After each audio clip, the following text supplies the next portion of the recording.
che faltava di due volte.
mai ke ukiwa ai mua.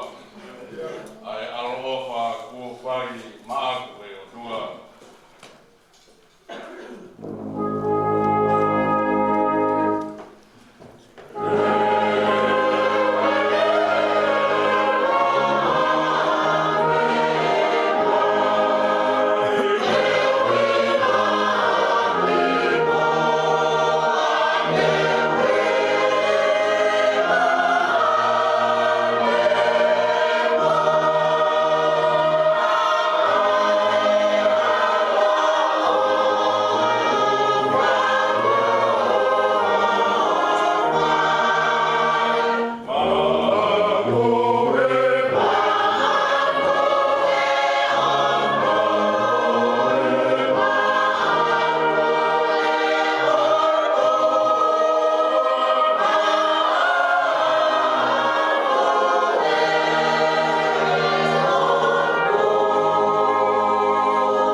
Oh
ke fuke mau mana va e toko peo ya yo.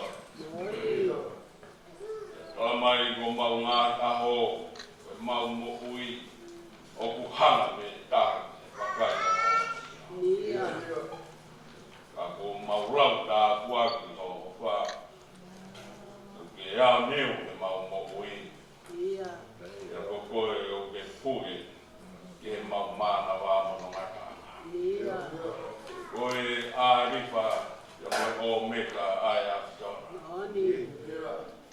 mai o ku kamata me o to bebe ko fio ia e i kuat ia fiona ai me a ia ko ia ku puke i university o mau ta o langi mo ma fi o ku we ai ke university ko e o ku tano me alerei a ko e a ko e o ku fana me a ko e ki ko e o kai hua a dia hare ka e fatoku ai a fiona bea i ono mata lerei mo mata sai e o ku nau tano a ia te ai ma ha mau do tangata me ai fai o tano alan ku mamani o hip ai a yon e ko me ani ki mau falo ro pe mau do mau ko yon mau o e mi se te te mau no ai te do o mo mau do lo to kau bebe mo fa ka ana hiwa a hiwa o e ko ke fa mo oi ha ma ka hiki ha ki ma dol ne pa o o ya hala e o mana ma dol ma ko e kau a ia ka mau tu pa a o ya do mo e kai te ma tu wai be ya Gāti mau hiwa be koe. Mei ka mataana mau mo ui tono mataana. Ko koe be sihoa. Sihoa mau mo ui. Sihoa koe. Mā mani te o rangina. Ka doa lako rangina. Tuni mesi. Ka mā o to opo toa pe ia. E tō koe ia. Hai mai ai Siasi Fktahataha ka hai tonga e me fogi a ko rota tonga mau unu atu ki ho afio anga ko e afio anga ma on yang mau e ko hai tu ki ma dol ko hako a kama me a ha ke fo ki a dua ma on ka ko ya Faka, koe ni peho mau fotu aki. Koe ka peho aro siso Christ. Ai koe na hot pe a fiona. Ok, ofa aki maki mau whāki ngā. Mau kaimari mo ui koto ai. Ia he kaiti mau wafu. Koe uho oi a fiona ko ofa. Kai koe lau ngā ofa a hoa yo. Nā ke whāki i koe aro ai aro pere. Ke hipo pe kia a mau mohuia. Ke koe uhingai e mau otu ke hao e a yona e hoa pai. Ke atu pe ki hoa ki o au mau whakongia tūki mua. Ke maro ia ia mo hike whakta i hoa ia. Mau whakta i atu. I ho mau loto ki koa mau mui. E kā waki ko ke whaiake no whakoroa o Siasi. Neo e mau hua tō mo mau hua mai. Neo e mau whairanga ki hoa keo.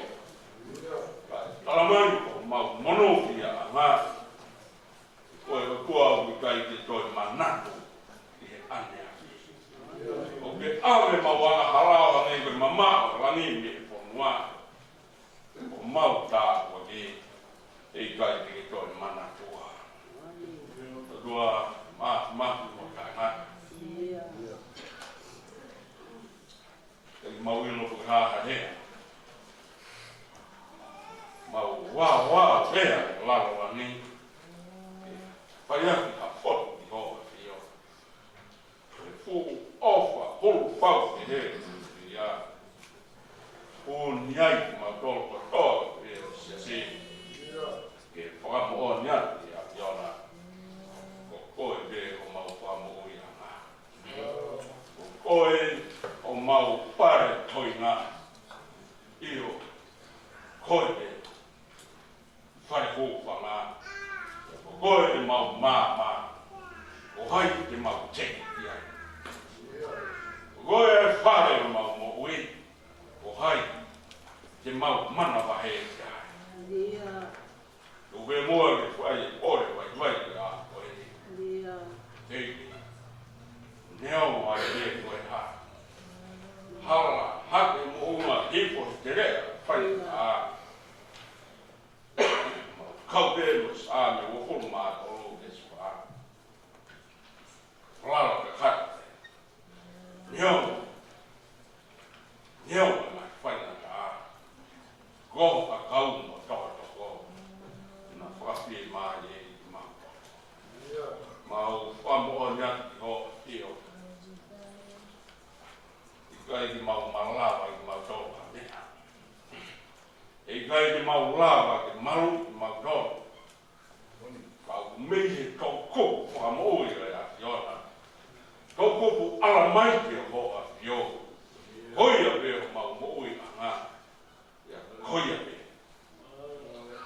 Kuwai e mau whalala me mo talanoa i e aho whakakoa.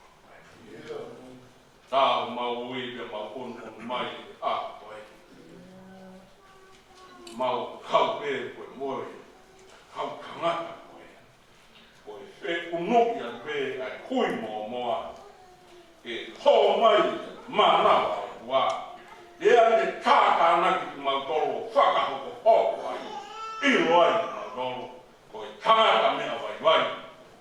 E whai beo mau whatau ngā. Hik bea māro i au. Ko hai a roto e kāki e whia. Ko hai i roto whare o se he. Kei lang mata pētua niu i klas. Kei lang mani e beka, ui kua hona. Kalai e, kau maa whanau mo maa puna ho wei. Kātoa e roto, au ki roto, e moe haamata koe. Kai o kei nerei pe, se tua tāga, ma se tua talahi wako mua mua, se tua. Ongo kaua ngā oe, kaumula ngā mu kaua naki. Isa si ongo sea whakalawa, ha tangata mo hafu, piene. Toi sea talasi nega ma ha talasi. Tāwau mo ne mui au sia mau whātau. Ka puake ho o whā. O kaumaringi mai. Mi whaela. O ka puake ai mau tau. E ahi tua koroa. E ahi kai te mau wharonga te tua. Tō meke. O wāki loto tāmi kena. Ai kanu. Ya fei tau rā, wha mori a rā, kai mua e loto a tōku ngā rō. Ia hifo e tāpua ni, māki mau tōku kono ka tōku. Mau whau, ia mo e pāmiri ko whau, i he tōkupu e a whio. Si pāmiri ko o koe ni, Kruzel, kai māwhoki, si Josehi nā, Clarke. O whao ka tie, tau kupu e a whiona. O ke whina ngaro mo kunaua. E whao e whaamiri e koe hoi fua anga e a whiona. E koe e ea nei kukua mana e a whiona. Whaha e kena ka ariri. Koe ui a me, koho whina ngaro ea. E whao e tangata mo e whine. Koe whaamiri e a whiona. Tā puatu ia kai maari ai Kruzel e maa Josehi, Clarke. Ia omiai o whaamiri roua ma Fktahataha a koeni. Tā koe tā puatu ia e aho. Tā naki ma tolu matangi fa o mi to be lao ko ko ke ke yona fa ya i ma fa ta i di ho a fe da lao ke ta bo mai ma do be ha I bo lao mari ma pak kai so ma do I lao mari be ya yona lao mari be ka o a yo ko ke fa bu bo wa ko Siasi hono Pia ke mau iho ai. Ai fonga te mau whakua whaki ho a whio. Pia ke pehe hoki. E mau whawhia ngai i o mau ngā kaunga aki. Ka pua ki me langena. E fo mai ho ke se ke mau nasi ai. Pia tōko e o doa. Mau i kona. Pia ko lau maari a koeni. I lau maari be taha e a. Heavenly gracious Father, we bow before you. We come before your presence to honor and to praise your mighty name. The mighty name of Jesus. That is the only name. We come before you. Please, dear Jesus, help us. Help us today. And may we complete ourselves in the power of you, dear Lord. Here we are, all the members of our church. All the members of your church, dear Jesus. United Church of Tonga. We all come together as a family, as a unit, just for one and only reason, and that is to glorify your name. Help us today. May your Holy Spirit come down and baptize us. Oh, may we have the power of your Holy Spirit to stand firm in our faith and glorify, witness for you every day of our lives.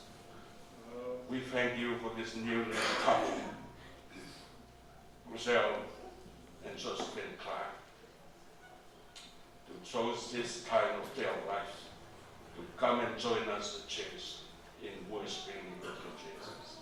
Bless them, bless this family, and may they walk out in their faith in you, witness for you, dear Lord, in every day of their lives. My Lord, Lord, for God, what my own family, they have all Josehi. Come with our bed, Fktahataha. Maraka, the honey. For more than my house, so I'll be not my mouth. I will get my dog with the day. I feel my door in my door. No more for far out. Wafa, our season, my mouth. Amen.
ne mea mai o ngona I kutau kapa.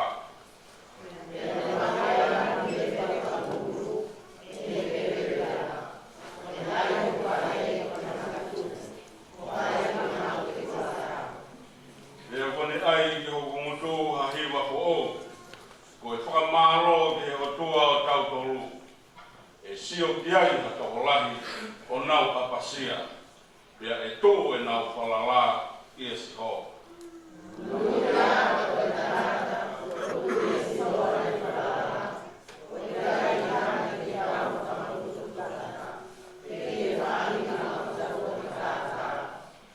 E siho wa ko kodua.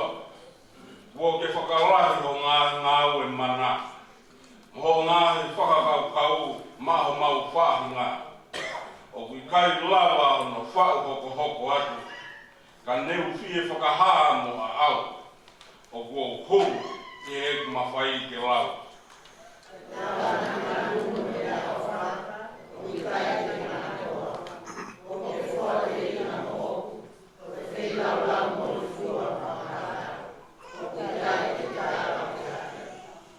Ia utoki pehe.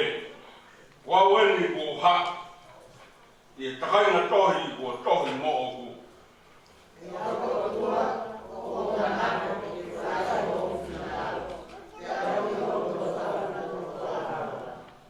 Wo nere mai ki e Fktahataha lahi ai maa ni seute. Ko hoku mundu I kai ke tau. E sihoa o ku ke afio.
Pano ai ngā moto kia te au. Pea tokanga mai, ai ngā whahinga mamao. Tāru o whanau I moe, ui au e sihowa. Tāru ne manawa I whae, moe ne takua o hingoa. E nāne ngāori o moto ki hange ko e here tāma asla. Nāne fufu au I he maru o hono ni mā. Pea kone ngāori au, ko e ngahau kua oro. Kone whakapuri au I ene hōwha hau. Ia ne whorofora kia te au.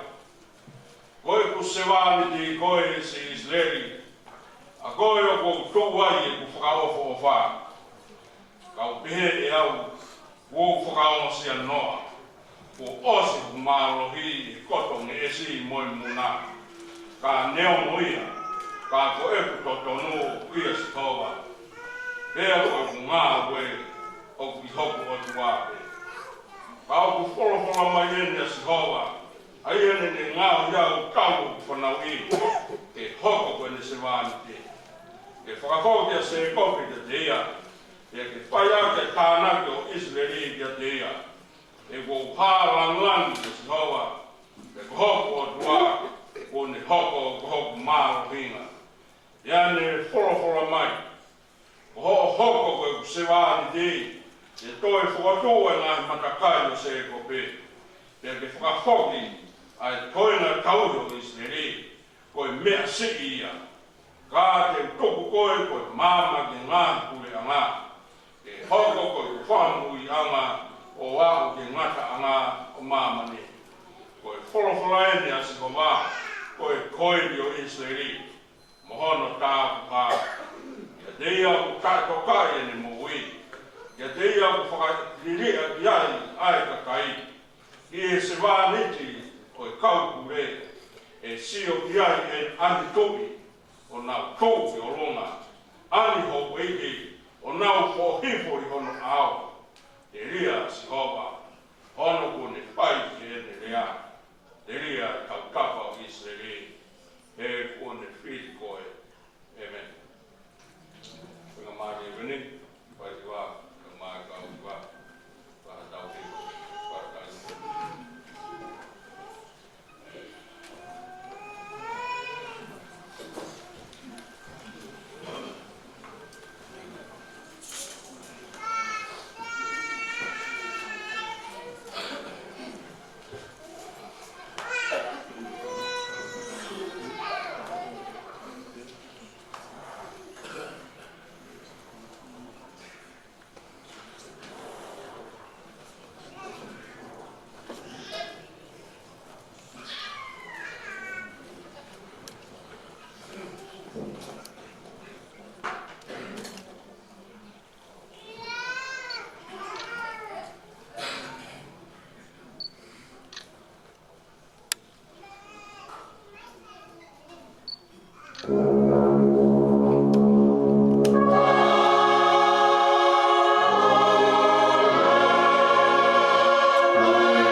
so kalaise. Na ui ki no watanga ko ia ni tōtu ni ai o tua. Te mosi ka inga ko sosi tene. Ko e matohi ki siasi ai o tua e kakaina ka tapu maana ia kraisi so. Ai siasi i Korinto. Ai kakaini e whakaurui ki whahinga tapu. Pea ilonga hapoto o mo tolu mo ki maua. O ku kau e matohi ki a teknau tolu i e potu ko ia. Ai au na rotu ki kuawa o kau eki ko si so kalaisi. O whaki mo mau teresi mo whiri maari e mi o tua ko e kau kamai. Mo e eki ko si so kalaisi. O kuo whakatai mau ai pēki o tua i a teki mo tau. Ko e mea i teresi ai o tua ko whaki atu i a kalaisi so. Ko e hui o ko walaisia. Alaisia lai koronga. O mo whakakoroa i a te ia. O mo maa katoa i ngā Faiva rea. Me ngā Faiva potoko. O tāu ni ho'o. Ai whamatala o kalaisi te teki mō tau. O i au ki kai te mō tau mui iha ni ihi. Iha ke resi i kaha. O mo nofo a manaki ki whakapū mai. A tau eki ko kalaisi. Ai a whoki. Tene pou ki mō tolu. O au ki ngata anga, ke kai lau i mo dolu, i he aho tau eiki ko si so kalaisi. Ko e atua ko Fktahataha ia ku whai tene rea, ke koi eia na kou me iai ko mo tala, ke kau tangata, mono alo ko si so kalaisi, ko tau eiki. Amen. Ko speri, ko e ahoni, ko e ki Pāhi ko o na tohon, lau e ko Australia aho. Lau ia e me ko Australia sisu klaisa na hiki sione wahe Uluaki, vesi o kuma wa I hono whāng kuma wa. Our Gospel reading for today will be read from the Gospel of John, John chapter 1, verse 29 to the 40. Second of the verses. Ko e aho na ana te holoi na ne sio ke sisu o hau ke te ia ia ne pehe. Wakai ko ena ai lami ai o tua ai o kune awe ai ana hala ana mani. Ko e ni ia ai Fktahataha ne lea ki ai o mui mai a tangata ai ia ko ne laka o mua ia te au. Ko e hi na nei mua noa pē ia te au, pena I kai te o ilo ia e au. Ka kohono whakahā ki Isileli, kohono uhinga ia o e kuhau o baptaiso wai. Pena I whakahā e sione o pehe, kua mamata ki lau maalie o alu hifo me lami e tatau o halupe o nofo ia. Pena I kai te o ilo ia e au, ka ko ia na ane whekau au ke baptaiso vai na ane wholofola mai o pehe. Ko e toko taha, te ke mamata ki ai, o ku alhifo ai lau maalie, o nofo ia, ko ia o whai baptaiso, a ki ai lau maalie ma o nioni. Pea ko mamata ai au, pea ko whakaha, ko eni ia ai alu o tua. Ko e aho na ana wheholoi na atuu whoki a sione pe ai moha toa ua I hene kawako. Pea ne siofia a sisu I hene ewe ewa o ne pehe. Wakai ko ena ai lami ai o tua. Pea whanongo ai ongo ako ki he ene lea. Pea na mui ki a sisu. Pea ta whoki a nge a sisu o ne wakai ki he ena mui mai, pea ne pehe ki a te kinawa. Koe hāngai o kumokumi. Pea na pehe ki ai lapai, o ke nofo I whea. Pea pehe e ia ki a te kinawa. Mo omi ka mosio ki he potu na ane nofo ai, o na lo nofo mo ia ke osi ai aho ko ia. Nai whiunga a pē, mo hongo fulu ai o hoa. Ko toko taha I ongo mea na I whanonga ki he mea a sione o mui ki a sisu ko antel ko te hina o Saimone Pita. Ko ia na ane moku a mau no toko ua ona ko Saimone o ne pehe ki ai. E ko mailo ai Misaya, tēnā ane taki ia ki e sisu.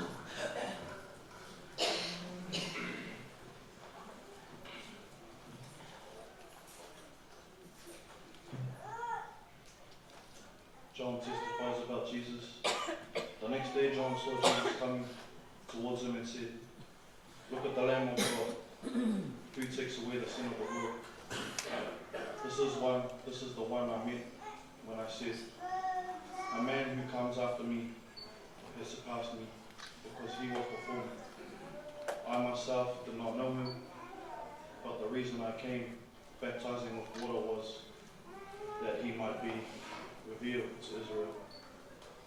Then John gave this testimony, "I saw the Spirit come down from heaven as a dove and remain on him. And I myself did not know him, but the one who sent me to baptize with water told me, 'The man on whom you see the Spirit come down and remain is the one who will baptize with the Holy Spirit. I have seen, I testify, and this is God's chosen one." John's disciples followed Jesus. The next day John was there again with his 2 disciples. When he saw Jesus passing by, he said, "Look at the Lamb of God." When the 2 disciples heard him saying this, they followed Jesus. Turning around, Jesus saw them following him and asked, "What do you want?" They said, "Rabbi, where are you staying?" "Come," he replied, "and you will see." So they went and saw where he was staying, and they spent the day with him. It was about 4 in the afternoon. Andrew, Simon Peter's brothers, was one of the 2 who heard what John said and had followed Jesus. The first thing Andrew did was find his brother Simon and tell him, "We must find the Messiah." And he brought him to Jesus. Jesus looked and said, "You are Simon, son of John. You will be called Cephas."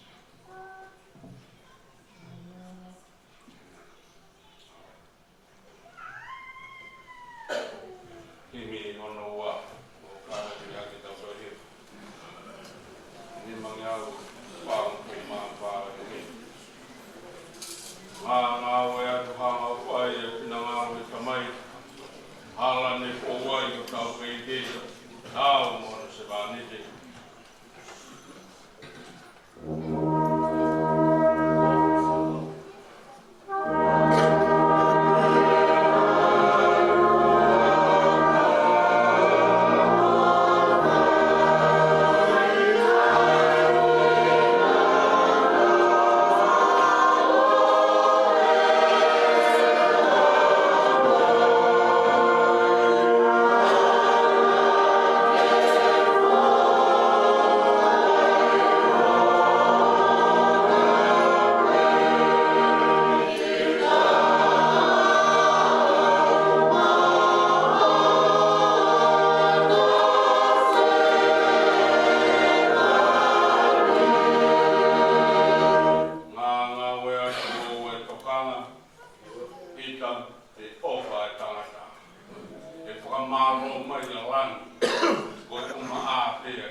Tapu nale se tua talai wa punua.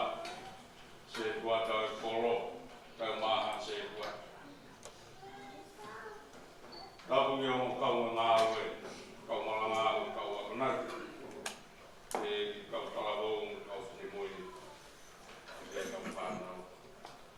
Kau hoki ki e sea toka rawa. Wāna kau tanaka e ki.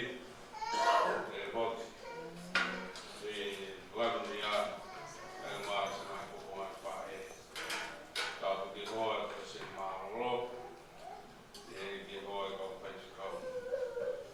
Tapu ki hoa se atalasi. Kai uma neni ko to pe atalasi tulai o Siasi. Ko pe ki me aheni ahon. Wata ko te mo to kono ko. Ko ta mawa ko ki e komo me mai. Pāli o i whina ngālo te moe hoi kua e kua. Ka mau ia pai ei te moe pōna ni te tautanga. Pōka whainga mai o tine Kruzel e mai Josehi. Tai e rei muto. Moa kua whai ko si su nai si. Ka hai kua whāka. Ko i eo tu wai e tau amana ki. Tai e moa e pōngon whai. Mau me whia. Katoa, Sapate o te mā. Ange te koe o kukilo e Josehi. Uluaki, o ke poto kia i tau mōi. Ka mō kau kua benediction si pōpō. Ka mō tāra mō māku i atu koe. Welcome to our non-Tomans as well. I would like to represent us all, the members of the United Church of God, known as Fktahataha, to welcome you all. You are special to the Lord as we are. I am, and I have the opportunity, so grateful to welcome each and every one of you. Parents of son Kruzel, as well as your families, all the non-Tomans who are here today. We are so honored to have you and to host you together here today as we come together just to witness the love of God which gave through generations up till now. And we are here to testify, to witness that the love of God is still here with us today. May you enjoy your time with us, and may the Lord bless and ease every one of us in here today. We se whainea tau malanga ahoni. Ngawet mea ku o wā e tai nei. Ai tupe mua koe mahu i ngā taha ai tau malanga e Josehi. Ia koe haa no roa, ka mui moe ala. Koe tāpua mea, ka mui mahu i ngā taha e tau wapuni i malanga e Josehi e ia. Josehi a ho, wahe Uluaki sione, vesi wo fuha ni vāna vesi tau no. Our gospel reading today, John chapter 1, verse 29 and verse 36. O pia no wharea. Na ane sio kia si Yesu o hao kia te ina. E ane pehe, wakai. Oena lambi ai o tua. Aia ne ape. Ai ama hala mamani. Na ane sio kia si Yesu o hao kia te ina. E ane pehe, wakai. Oena lambi ai o tua. Aia ne hao ke ame. Ai ama hala mamani. John saw Jesus coming towards him and said, "Look, the Lamb of God who takes away the sin of the world. Look, the Lamb of God who takes away the sin of the world." That is our verse for today. Look, the Lamb of God who takes away the sin of the whole world. Not only Christians, but the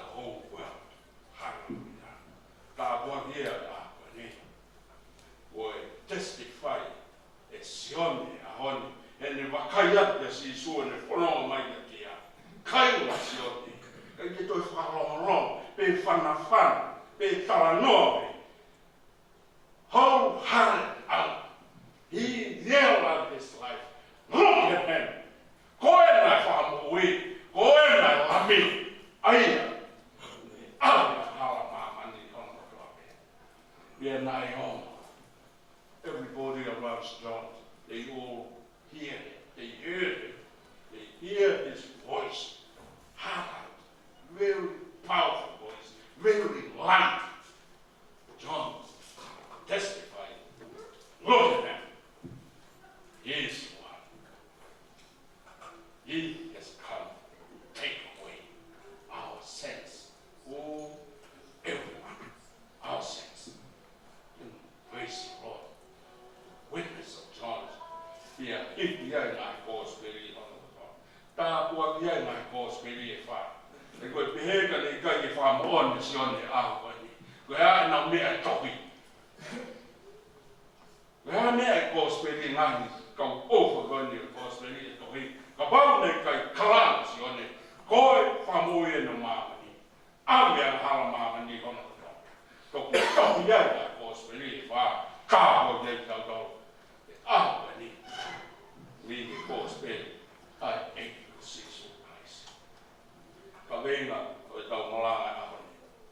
the theme of our topic of our sermon today is this: witness for Jesus. Famoon masi so, do not witness for the 5 hour. Oh, your beautiful wife.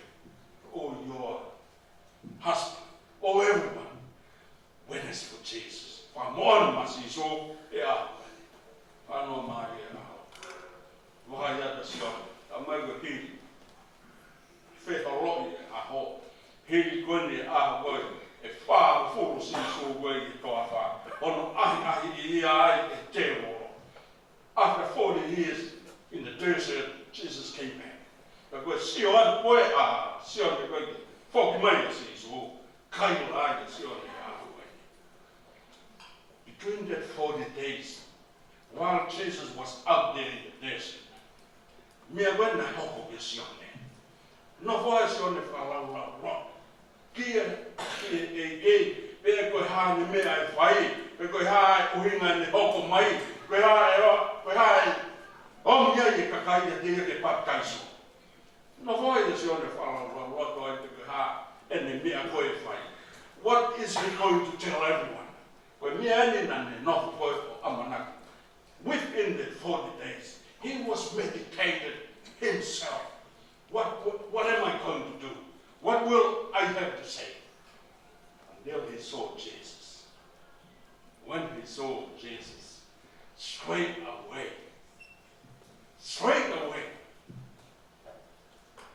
from his heart, he called out, look at him. That is the one who came, who come here to take away all the sins of the world. Listen, all the sins of the world. He didn't say only us disciples or only you people here around me, but he said he come to take all the sins of the world. That means everybody, all of us in here, everybody outside there, and all around the world. This is heaven. He came to take our sins. Witness for Jesus. May I identify you. That was what John did. He only testified. He only witnessed.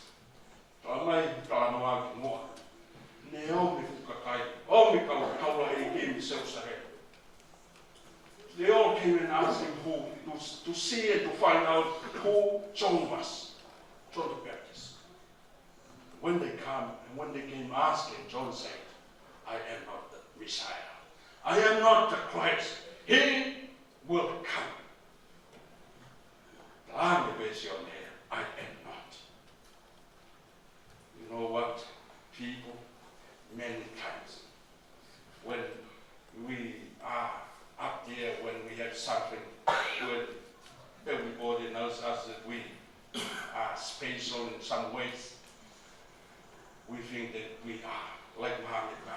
I am the greatest. We think. Everybody say, I am the greatest. No one is going to say about Jesus. John the Baptist had the authority to save lives, baptize people, bring people to God. But what happened to him? He said, I am not the Christ. I am not Messiah. He will come. But what witness na finds your name? Kala bes your name on me. Go in the home, my dear Anna, get Kala. Get Kala, or see so the home. If you find your name, well, I have one in Taufaila now. Tautala, I am again.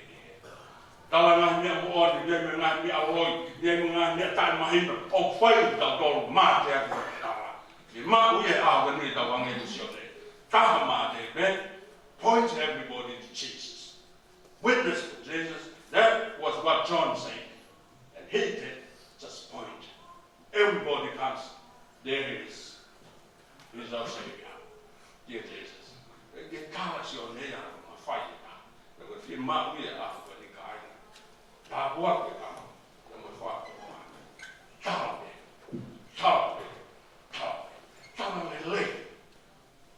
tahu lele oleh tua, awak tahu yang rasu, tahu le moni le, si mau tahu, lihat ni, tahu, oleh kas, Yesus, fahamu yo tahu, no one else, si sudah tahu, oh ya.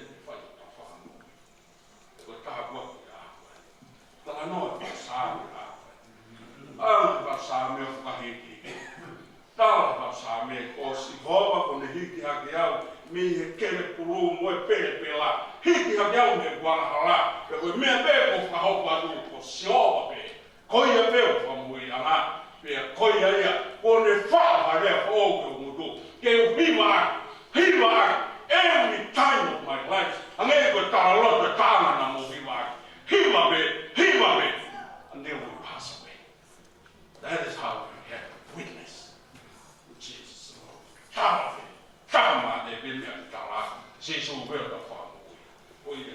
There is no other face that we have to tell anyone.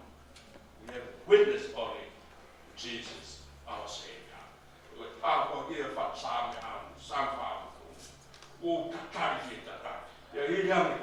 Kau mai tak buat yang kau kaya tak. Dia mulai ni mui, siapa? Oh ya ya, baik faham. Kalau tu Isaiah, faham. Dia mui tua, Isaiah, kau Isaiah. Kalau mai Isaiah, mei kamata siapa ni mui, mei mana? Siapa pun ni mui dia.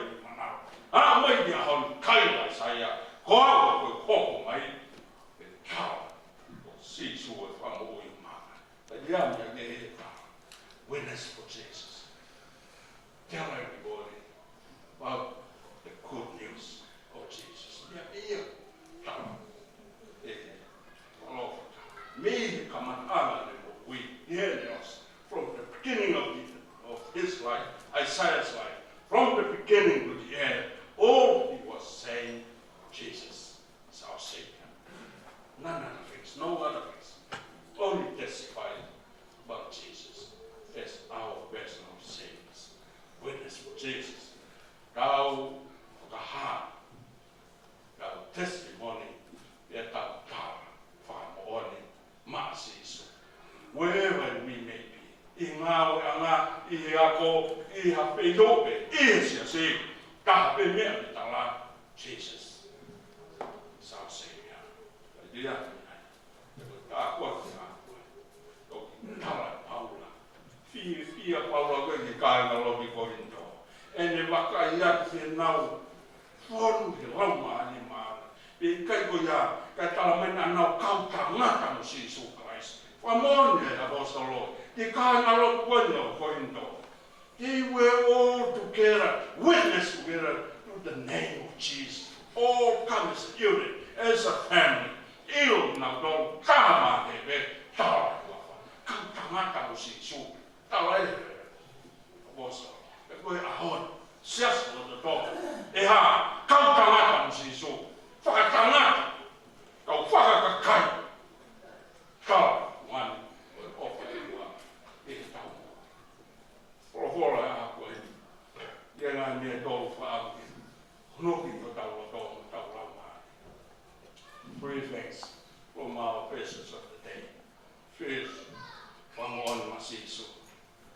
witness for Jesus. Me e Uluaki I potfolofola base koe ahu. Sio koe si suuko siis ko whanapata ko sio koe koe sion pa kaisa ko si suen pa u. Straight away he witnessed for Jesus. Witness for Jesus. Dia nya ke. Tai ni beo ta wakaya si su. Ka pa. Si su be ko ta. Si su be. Ai te ia mi ai. E tu wai ta wa mana. Te te ia me ki ta ta no ia. Ah, si su. Ai ne o mi ai ka. Fai fi ka. Ni seu sare ma e ke kala asione ka si su be ko ta. Witness for Jesus. Me kai ko ia. Kai mi be ko na kala I sione. Ko tomu ia ko. Ka wo ka witness ko na fa sione. Ko tamai. Si su ia. Ko ye ne pa. Ai am hala ma. Os be ko ia. Ala lo Maria was son of Fktahataha. John chapter 3 verse 30. John the Baptist witnessed and testified that he will be increased. Jesus. He talked about Jesus. Jesus will be increased and I will be decreased. How powerful is that witness? John the Baptist. E whaka laka si sui. Whaka a awia ki korona. Kau whaka a awau ki mui. Ai. Whika ua ki kore. Humble ourselves. That is how, and that is the best way of testifying for Jesus. Humility is the key. Humble ourselves. Lalo ka tobe. Kaya. Lalo ko tabi si Uluaki tau talan wa hon, e tau toi fi mak lang lang. Lang. E talan no ma ni I tau tolu. Whamon tau whai lang. Tei meu tau I roi tau tolu. Moi kuunga te tau iai. Peaceful. Ko e tāpua. Blessing. If we tāpua ke atua, only to those who humble themselves. E mau ia. Josehi and Kruzel, humble ourselves. Do not be proud of yourselves in what you may do, in what you have. But please, if you only want to witness Jesus, first you can humility. Humble yourselves in the presence of the Lord, and the promise says He will lift you up. It is a promise. Son Kruzel and Josehi, the Lord will lift you up. Only if you start lowly, come down the bottom, start from humility or humble yourself, and the Lord will lift you up. Ua kau e ahani. La mai kone wakai be kai lasio. Mō wakai. Koi lea wakai.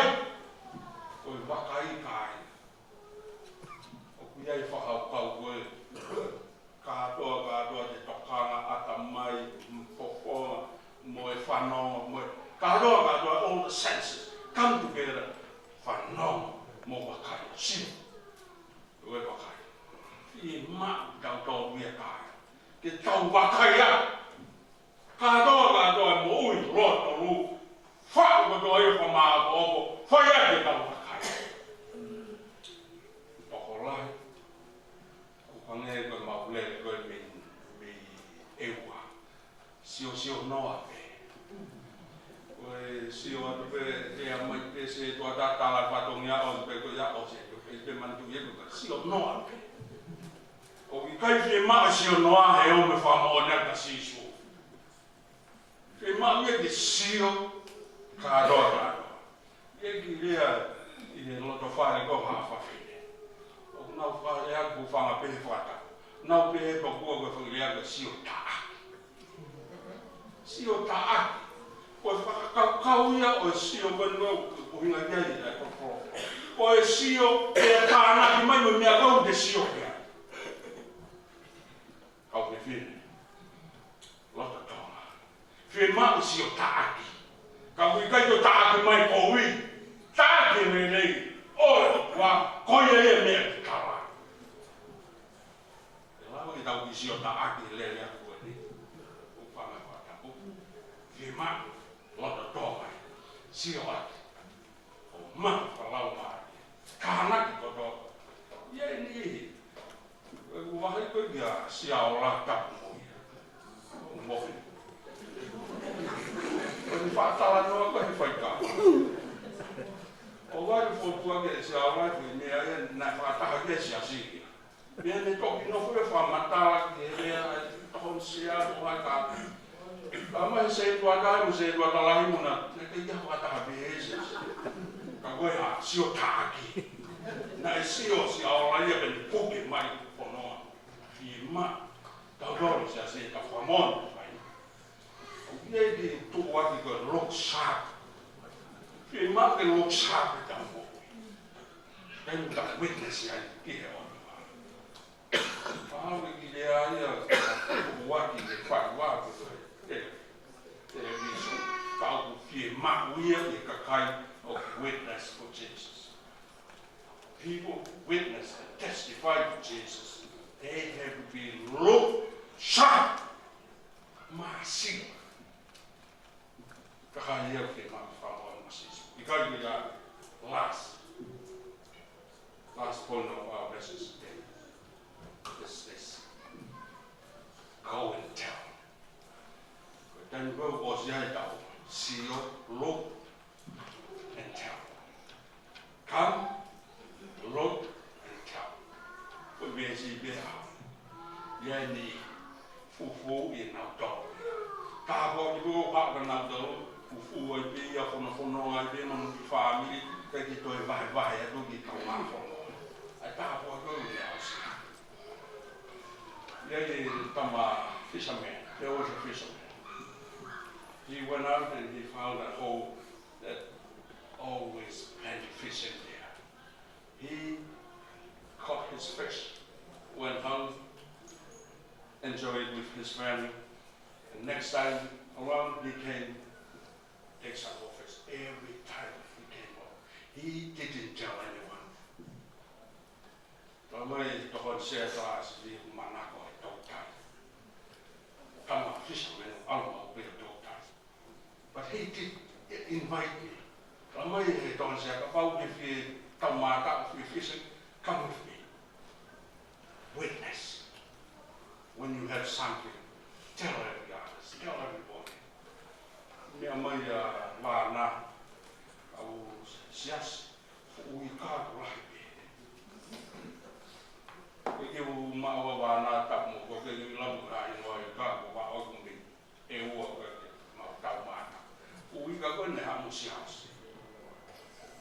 Witness for Jesus. Nei kai ki hana jau sia ku koe pepe, mau pe ia o kai toa taha pe, ia fufu ai.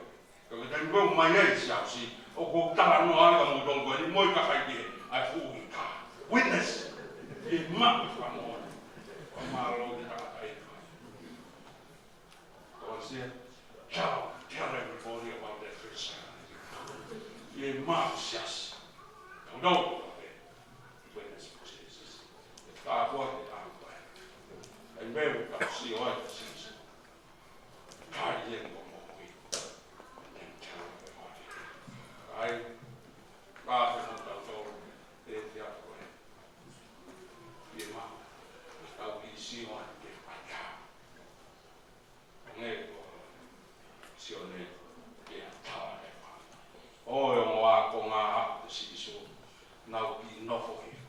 When I forgive you, people who are there. Ore o ia o tawa. Aroa, ante rua tawa i ana. Toho waka pita. Haa tala noa aho. O pita i o tuki mua. Pita ena i roa tawa. Isai pane. Tawa ante rua hono tēna. Tā hoa ia i kaunga whanonga whāmi. Mugina rongo pui mai. Tā mai ka tatore haka. Ka pau nei fufu be ante rua ki ai o ka. E ia kau ka o Uluaki Siasi, whima uta roha kanisia. Go tell everybody. If you only witness Jesus, not only look at him, go tell him. Go out. Don't keep it to yourself. Share it with your friends, with your families, with everybody. Why? He is one who came to save all the sinners in the world. And if only we walk out here from today, tell everybody the good news of Jesus, we will surely hope that everybody in this world will be saved by Jesus. In Jesus' name, amen.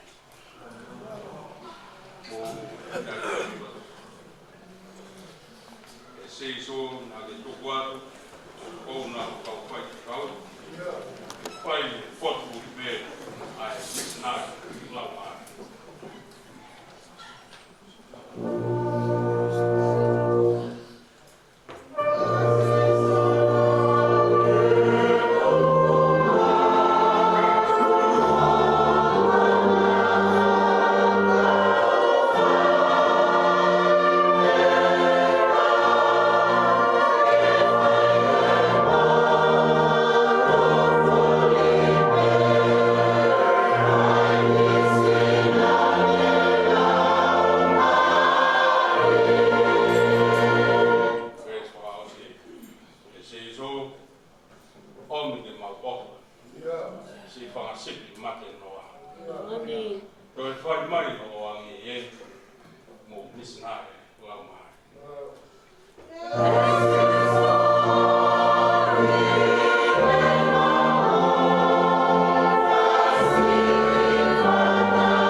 I'd like to thanks to the families of our son Kruzel, father and mom, mother, and all of you families who gather here together with us today.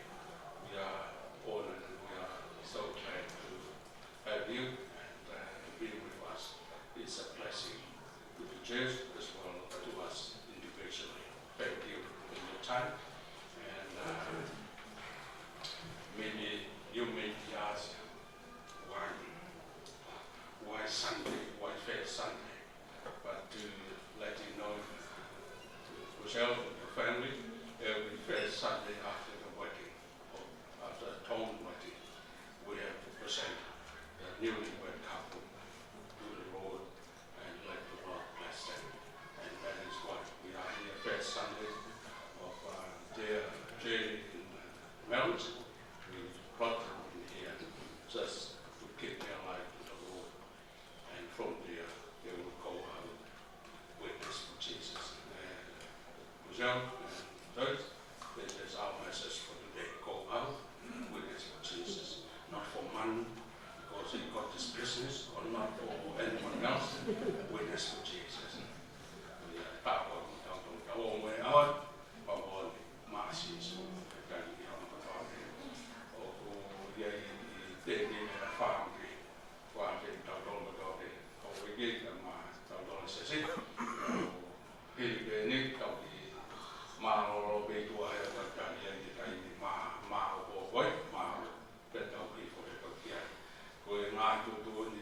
Say,